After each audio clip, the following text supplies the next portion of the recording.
All right, everybody. Good evening. Hope you guys are still doing well. 5 games down in the first round of the NFL playoffs, 1 game to go tomorrow. And obviously, everything is already settled on the NFC side of the bracket. So Seattle's known who they're going to play for a little while now. The question that we still had is when? When were we going to play our divisional round opponent? And we've gotten a little bit of clarity here in the last few minutes here. The NFL has made some announcements after the end of the Chargers Patriots game because, for the most part, next week is pretty well set up. And we now, at the very least, know for sure the Seahawks will be playing on Saturday. So we get the first day. The only question is, are we going to be playing in the earlier window or are we going to be playing in the later window, the afternoon or the evening? All right, everybody, before we go any further into the video, I want to take a minute to tell you guys about a wonderful app called Sleeper, a one-stop shop for all your sports needs. You can celebrate and chat about sports in real time with other users. You can get all kinds of scores, sports news, and sports alerts with blazing fast speed. And of course, you can play in fantasy leagues and win real money on picks contests. So enjoy sports with other people in a community. Download the Sleeper app today and remember to use the promo code SBN, that is SBN, for up to $100 match on your first deposit. And they also have a free $20 entry right now, no deposit required. So pair those two up. Terms and conditions do apply. See Sleeper's terms of use for details. Currently operational in over 25 states and growing. Check out the Sleeper app and have fun with sports this year. So we got this tweet from Hawk Blogger here that listed out next week, the Saturday slate is going to be Bills at Broncos and 49ers at Seahawks. We just don't know what the order of those games will be. For those of us on the West Coast, the options are either the 1:30 window, which is, of course, the afternoon, and then you have 5 p.m., which is the kind of early evening, late afternoon to early evening window. And then Sunday, we get Rams, Bears, and either Pittsburgh or Houston versus New England. So we know at least that much for sure. Again, we don't know yet, and we probably won't know until tomorrow night the exact time of our game. However, Corbin Smith, had this to say just a few minutes ago that he has heard that the Broncos and Bills are likely the night game, which means the Seahawks get the early window. And if that's true, then we're going first next weekend. We're going first against the 49ers. And that's certainly an interesting choice. For one, our game is the game that's on the West Coast. You would think that game would probably want to go later because of the way that time zones work. And also, just the fact that you would typically see things staggered out that way.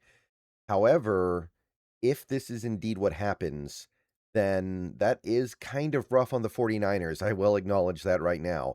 And it's already rough on the Niners as is because they're playing on a short week after what happened out there on the field today in Philadelphia, where, I mean, they had to go through a lot to win that game.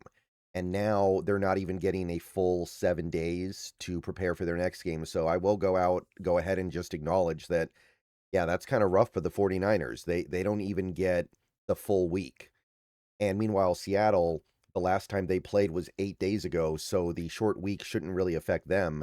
They've had 2 full weeks off because they played Saturday night last week. And if Corbin is indeed correct, then it's the minimum amount of recovery time for the 49ers possible.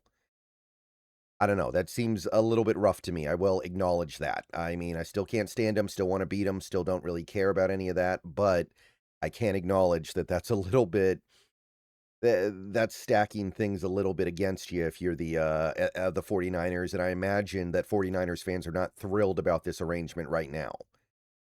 Nevertheless, it looks like that is what we're going to get. Corbin tends to be right about stuff like this. Corbin tends to be right about like inside information type stuff in my experience. But we won't know for sure until tomorrow. And tomorrow when we get final confirmation, I will make a video about it. But this is just another reason why Seattle, it's an NFL game and anything can happen. I think we all understand these things. I think we're all aware of that that is how the world works. But at the same time, we need to be looking at this game and going, we have so many things going in our favor here that anything other than a fairly convincing win would be a pretty significant disappointment. And whatever one or two things you could pluck out in the Niners' favor should be easily overcomable. So just wanted to go ahead and make a video about that to let everybody know the Seahawks are playing on Saturday, and it looks like they're going to be getting the 1:30 kickoff, but won't know until tomorrow. One other thing before I end this video and probably jump on Twitch in a little bit here to finish up Doom the Dark Ages, we did get confirmation from Kyle Shanahan on George Kittle. So he is out. And it was pretty obvious when the injury happened and he got carted off that he was going to be out for a while and was definitely not going to be able to play in the game next week or realistically any games for the rest of this postseason. But according to Kyle Shanahan, reported here from Schefter, he has indeed torn his Achilles. And if he tore his Achilles, he might not play next year. He might never play again. He's 32 years old, already had an insane amount of wear and tear on his body because of how he plays football. And now he's going through this. Like, this could be it. And if it's not it, then I think you're looking at a scenario where he will not be the same ever again. I can't imagine George Kittle being an all-pro ever again.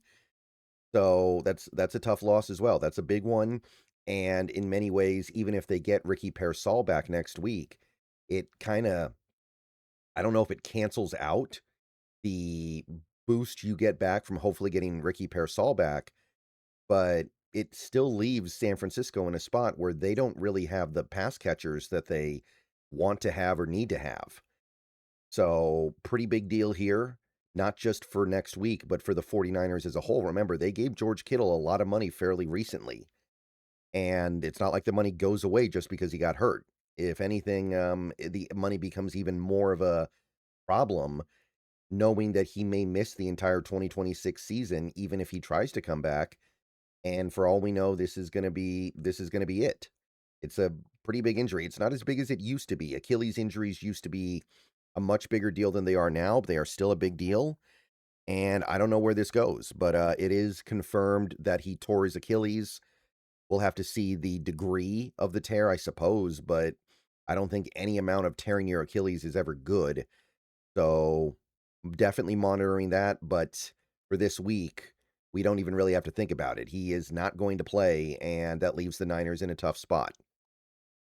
All right, so that's really all I wanted to talk about in this video. Just wanted to go over the latest and greatest Seahawks news. Be prepared for a 1:30 kickoff on Saturday, January 17th. And again, man, it's just another thing the 49ers have going against them right now. And I can be objective and sit here and say it is something that's kind of going against the Niners, that they don't even get a full week off after the Philadelphia game they played today. All right. See you guys later. Go Hawks. Let me know what you guys think. And yep, all you got to do is go out there and play a game in 6 days. But we got a lot of time between now and then, so get ready for some content. See you guys later. Go Hawks.